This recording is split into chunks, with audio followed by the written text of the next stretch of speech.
Good morning Akola. भेटूया प्रतिभावंतांना, कलाकारांना. Good morning Akola.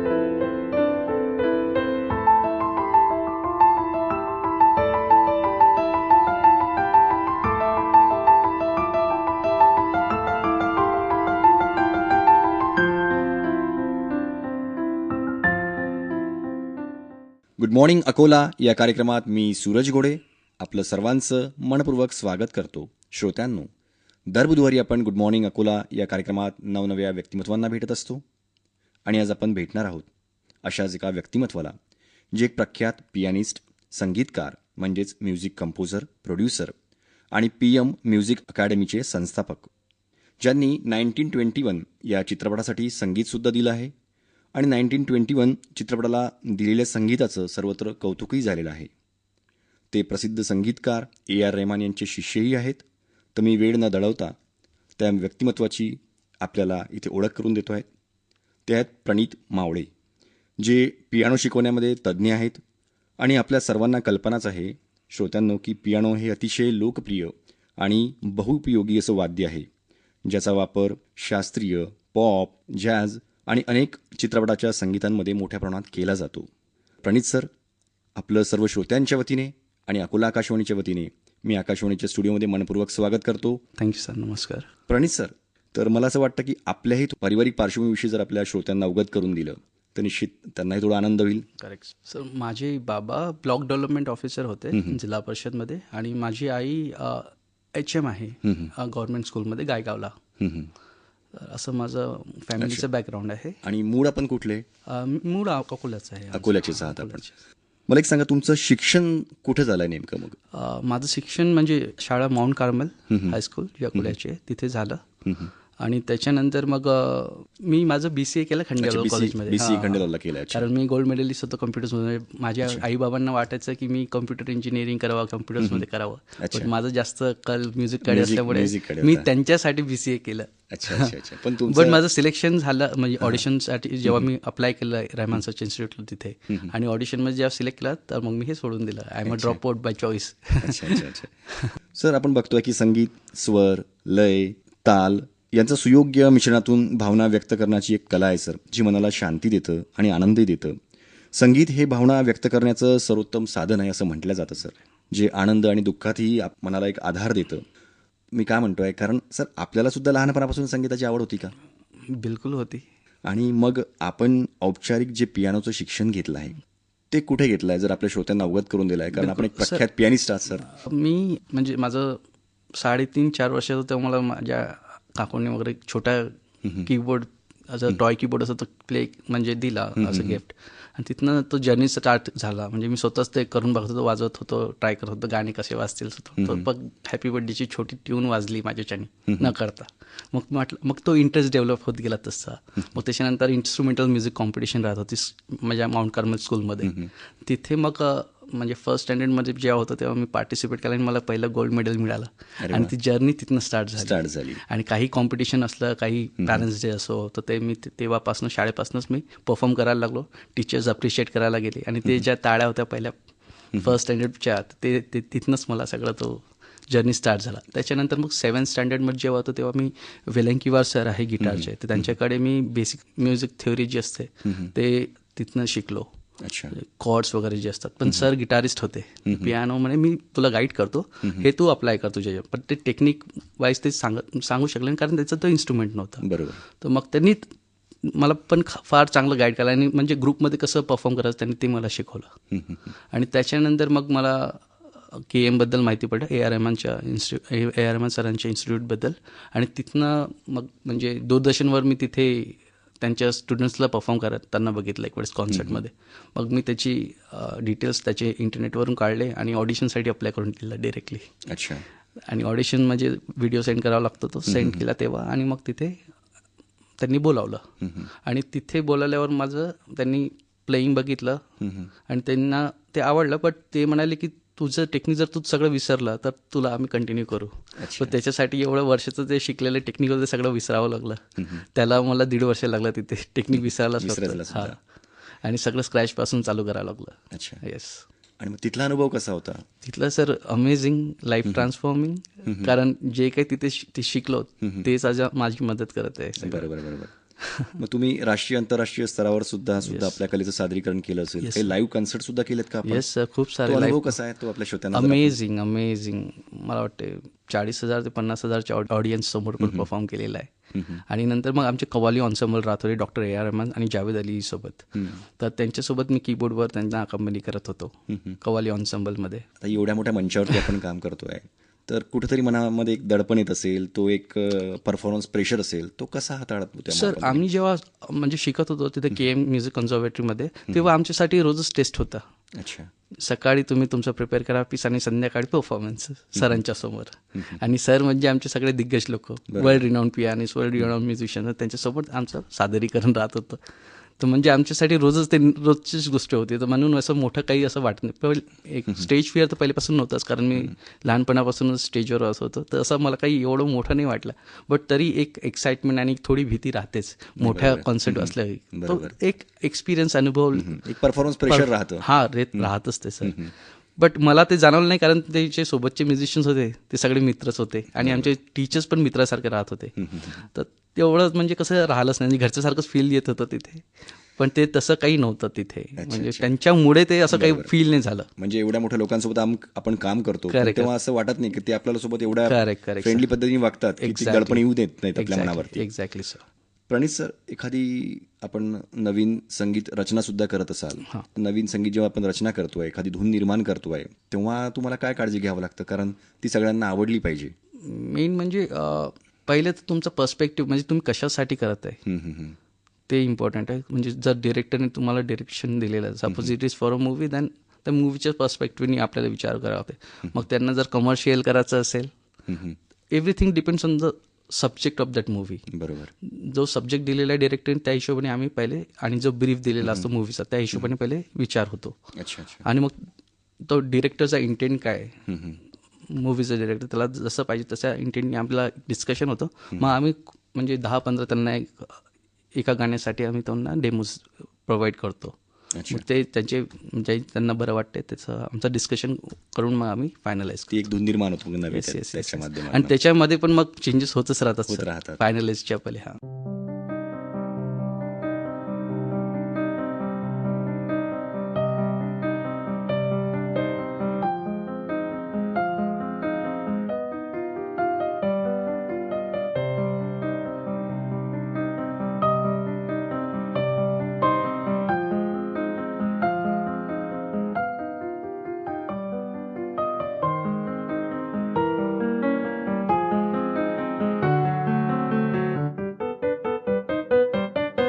आपल्या भारतीय संस्कृतीमध्ये त्यातही जी आपलं एक मराठी संगीत आहे सर, यामध्ये तबला असेल, ढोलकी असेल, हार्मोनियम असेल, तुतारी असेल, सनई असेल, टाळ असेल, चिपळ्या असतील, डफ असेल, विना असेल, अशी प्रमुख संगीत वाद्य आहेत जी भजनी असेल, लावणी असेल, नाट्यसंगीत, लोकसंगीत यामध्ये वापरली जातात.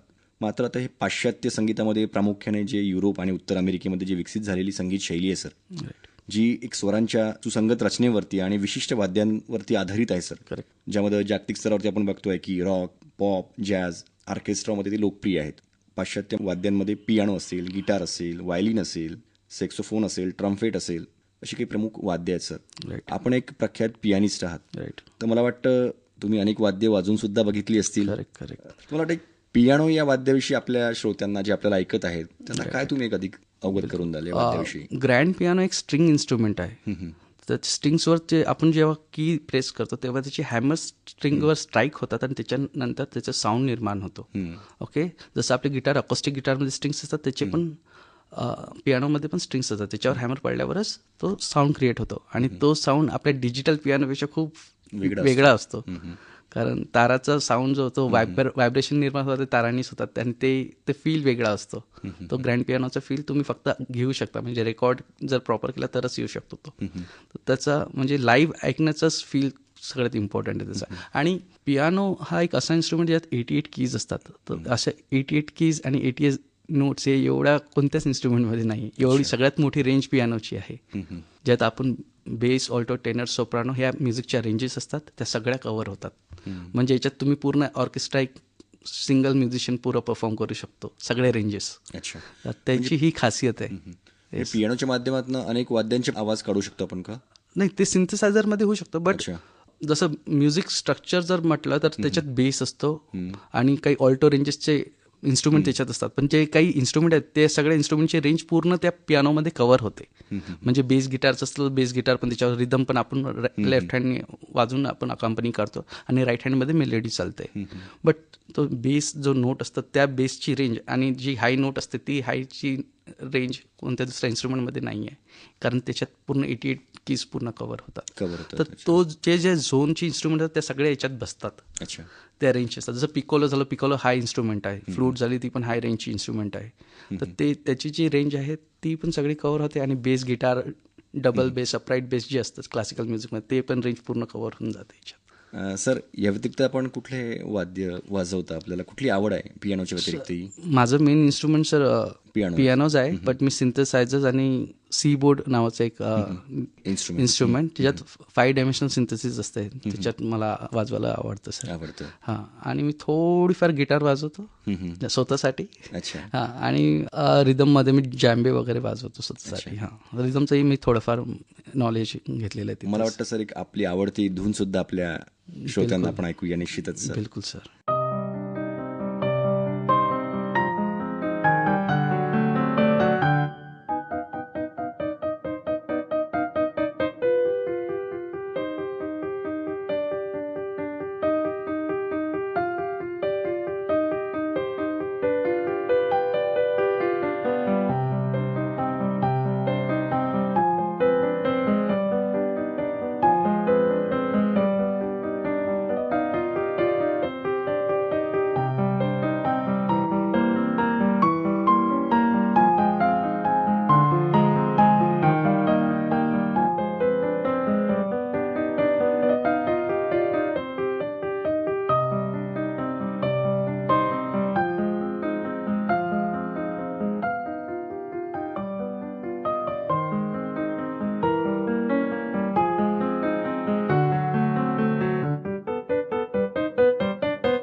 प्रणित सर, मला असं वाटतं की एक सगळ्यात महत्त्वाचा प्रश्न आहे सर, आणि तो प्रत्येक युवकासाठी एक महत्त्वाचा आहे. या कारण आहे सर की प्रत्येक महाविद्यालयीन जे युवक असतो किंवा युवती असती, त्यांना असं वाटतं की आपण आपल्या आयुष्यामध्ये कुठलं तरी एखादं म्हणजे एक पाश्चात्य वाद्य असो, गिटार असेल, पियानो असेल, हा आपण वाजवायला हवा किंवा शिकायला हवा.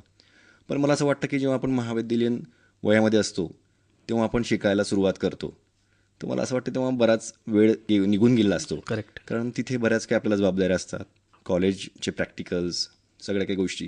मला काय वाटतं की एक आयडियल एजमध्ये शिकायला हवं? सर, सगळ्यात इम्पॉर्टंट क्वेश्चन आहे हा. आणि मला असं वाटतं की एक लहानपणापासूनच ते व्हायला हवं, आणि ते राईट टीचर सोबत जर झालं तरच बरं राहते. नाही तर तुम्हाला कॉम्प्रोमाइज करावं लागतं की तुम्ही पूर्ण त्या लेवलपर्यंत जाऊ नाही शकत. आणि म्युझिकमध्ये असं आहे की थोडा टाईम लागतोच. बरोबर. तर तो टाईम तुम्ही जर स्टार्ट कॉलेजमध्ये केलं तर ते एवढं प्रभावशाली नाही राहील जेवढं तुम्ही जर लहानपणापासूनच टेक्निकली प्रॉपर वेनी लर्न केलं तर. मग तुम्हाला फक्त गाण्यासोबत खुश राहावं लागेल. बरोबर. त्यातला जो डेप्थ कळायला तुम्हाला प्रॉपर वेनी पद्धतीने शिकावं लागेल. कारण ही सुद्धा एक लँग्वेज आहे सर. येस, ही एक लँग्वेज आहे. तर ते लँग्वेज शिकायसाठी तुम्हाला अल्फाबेट्सपासून तिथनंच स्टार्ट करावं लागेल. Alphabets, than words, than sentences, than conversation. बरोबर. ते कन्व्हर्सेशन बरोबर होण्यासाठी तुम्हाला लहानपणापासूनच तो टाईम द्यावाच लागतो, जसं आपण शाळेत दिलेला आहे. बरोबर.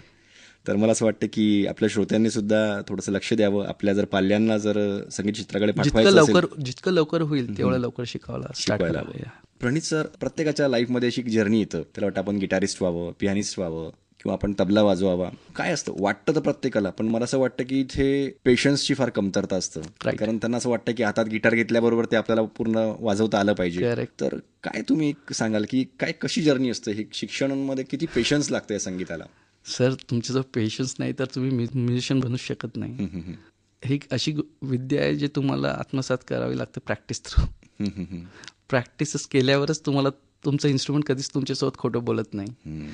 तुम्ही जेवढं त्याला इन्स्ट्रुमेंटला देसाल, म्हणजे जेवढी तुम्ही प्रॅक्टिस करसाल स्वतःहून, जेवढा टाईम तुम्ही इन्व्हेस्ट करसाल प्रॅक्टिससाठी, तेवढंच तुम्हाला ते इन्स्ट्रुमेंट देणार. आणि ते पण तुमच्यासोबत खोटं नाही बोला. तुम्ही जर इन्स्ट्रुमेंटसोबत प्रॅक्टिस केली प्रामाणिकपणे, तर ते इन्स्ट्रुमेंट वाजणार म्हणजे वाजणारच. बरोबर. बट त्याच्यासाठी पण तुम्हाला एक स्ट्रक्चर्ड वेमध्ये शिकावं लागेल आणि एक प्रॉपर गुरु ज्याला त्या इन्स्ट्रुमेंटचं पूर्ण नॉलेज आहे, जे डिटेलमध्ये तुम्हाला त्याच्याबद्दल थिओरी पण समजवणार आणि प्रॅक्टिकली पण ते वाजवून दाखवणार आणि शिकवणार, असे टीचर आणि गुरु लाभायला पाहिजे. बरोबर. ते असल्यावरच तुम्ही ते समोर त्यांच्या मार्गदर्शनाखाली तुम्ही समोर जाऊ शकता. आणि त्यांचं ऐकूनच तुम्ही समोर गेले पाहिजे. आणि त्यांनी जे ज्या वेनी तुम्हाला गाईड केलं, ज्या टेक्निक तुम्हाला शिकवले, त्या वेनीच तुम्ही परफॉर्म केलं तर ते बरोबर होते. नाहीतर काय होतं, जर स्वतः मुलं करतात, ट्राय करतात, यूट्यूबवरून करतात, पण ते स्टक होऊन जाते का टाईमनंतर. बरोबर. बट सगळ्यात इम्पॉर्टंट, कारण एकच आम्ही जेव्हा स्केल वाजत होतो, म्हणजे सारेगामा पधनिसा, डोरेमिफा, सोला टिटो, जे आमची बेसिक स्केल असते, 7 स्वरची प्रॅक्टिस करतो, ते रोज दिवसभर आम्ही प्रॅक्टिस करतो स्टार्टिंगमध्ये. आता नाही करणार. कोणी 5 घंटे तुम्हाला फक्त स्केल्स वाजवायला लावलं, कोणी वाजवणार नाही. आम्हाला ते वाजवायला लागले. बरोबर.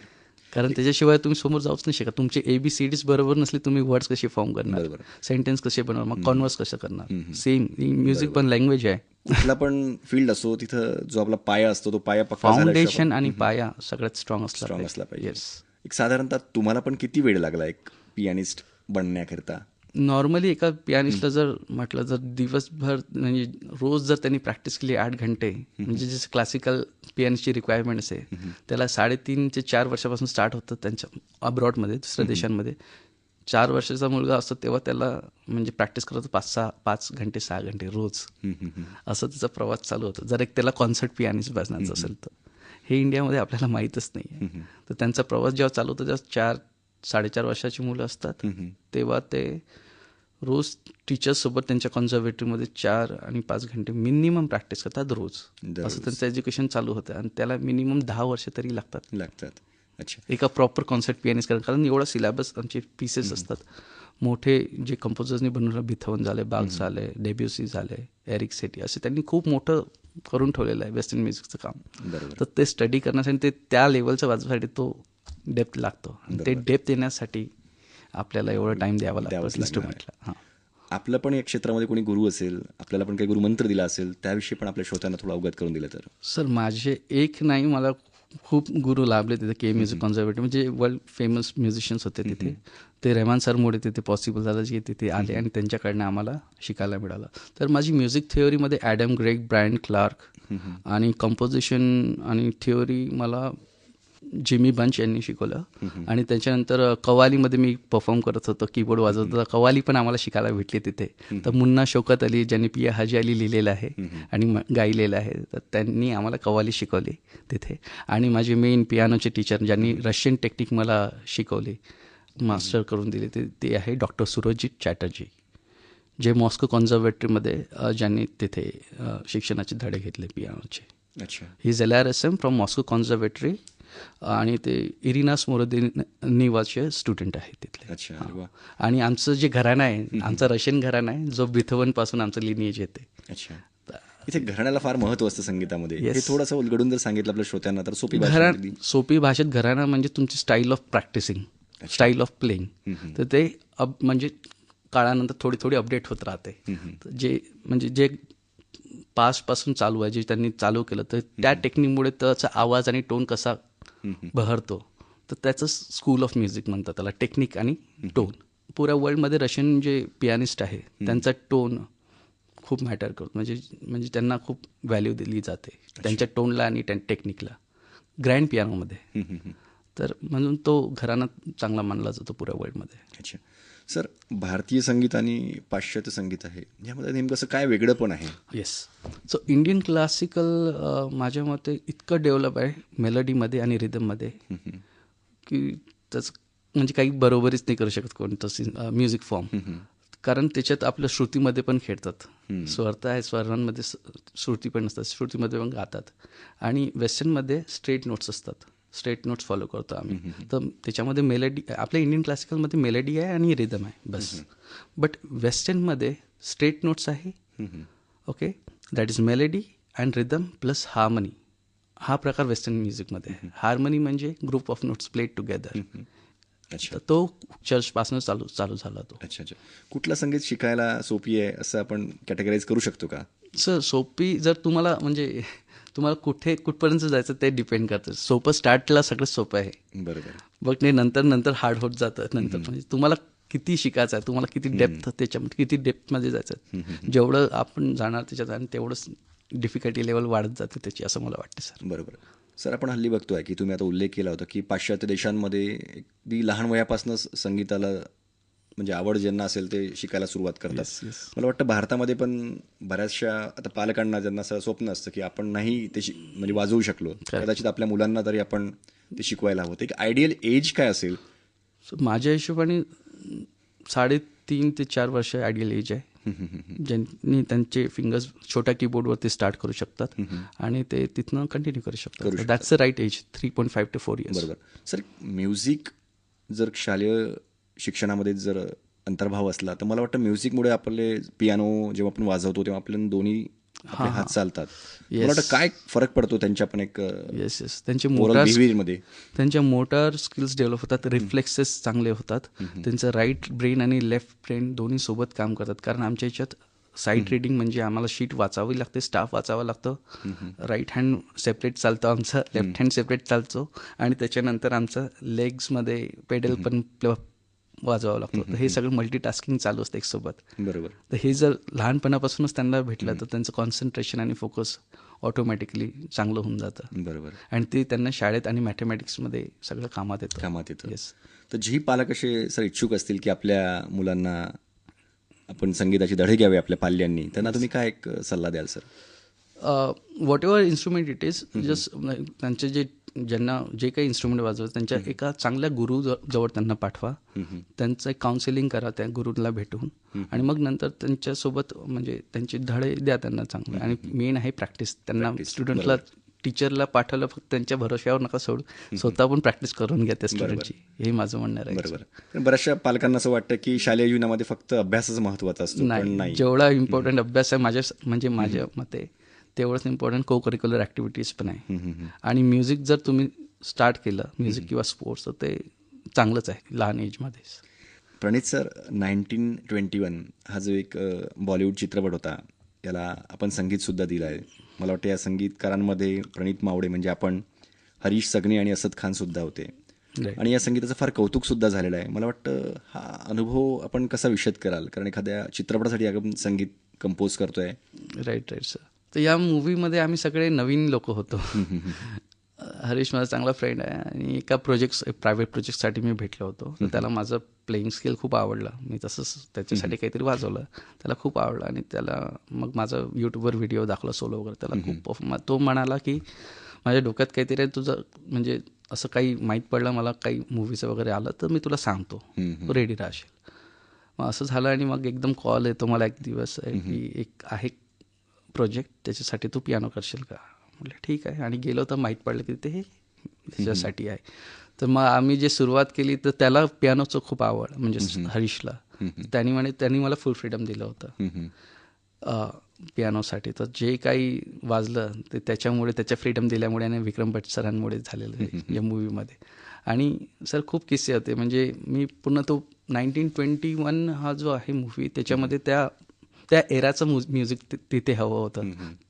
त्यावेळेसचं पियानो जसं वाजत होतं तर तो आम्ही पूर्ण विचार करून तिथे त्या मूवीमध्ये प्ले करण्याचा प्रयत्न केलेला आहे सर. या चित्रपटामधलं आपलं आवडतं गीत कुठलं आहे सर? आवडतं गीत सर सुनले जरा मला आवडतं हरीशचं. अच्छा, हे आपल्या श्रोत्यांसाठी आपण सर प्ले करूयात सर. बिलकुल.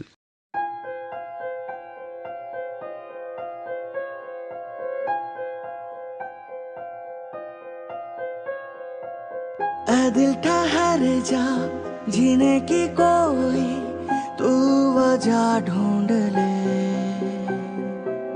घबराना गम से अपनी खुशी का तू पता ढूंढ ले.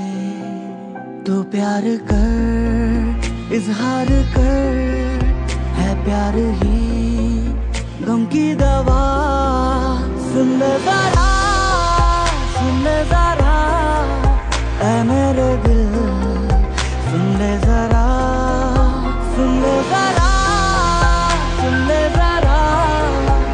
मेरे दिल सुन ले जरा.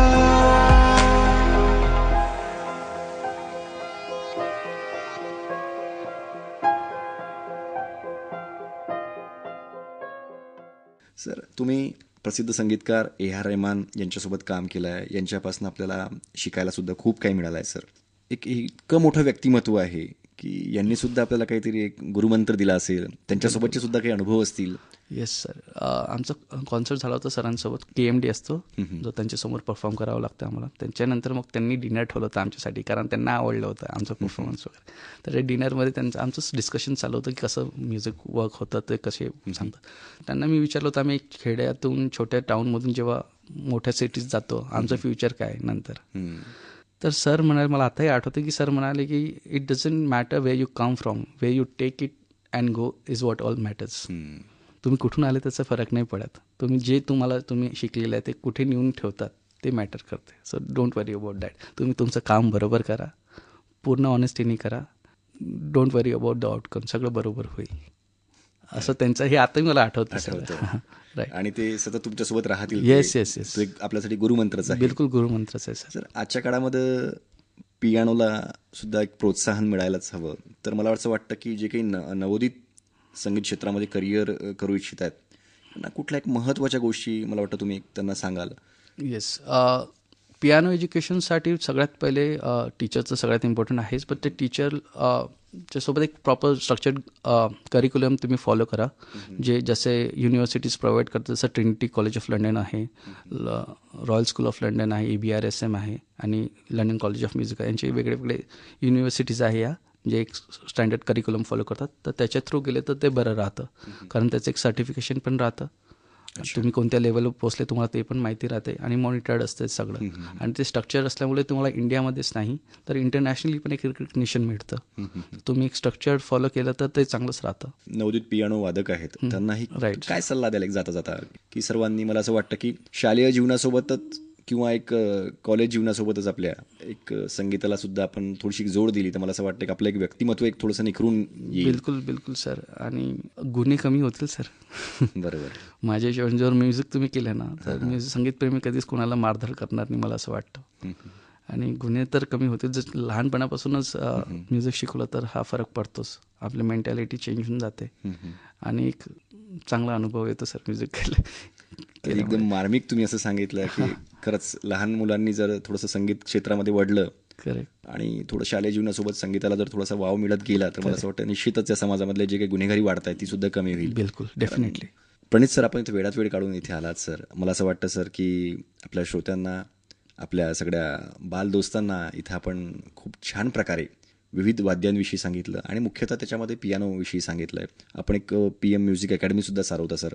त्या माध्यमातूनही काय आपल्या श्रोत्यांना काय अवगत करून द्याल सर? मी म्हणजे मला ते एज्युकेशन प्रॉपर भेटलं नाही, बट मी इथे असल्यामुळे आता एक ते अकॅडमी सेटअप केलेली आहे, PM music academy.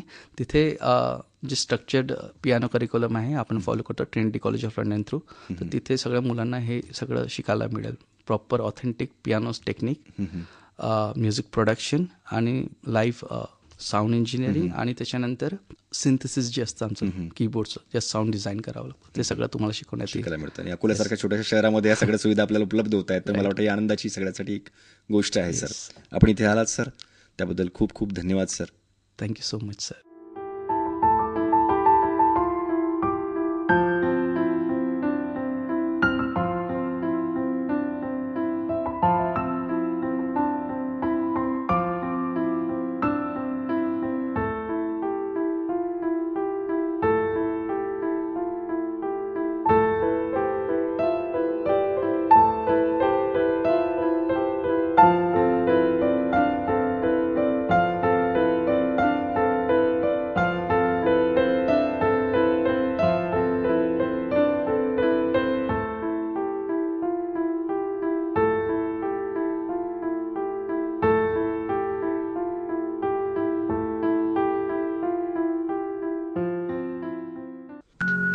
Good morning Akola. भेटूया प्रतिभावंतांना, कलाकारांना. Good morning Akola.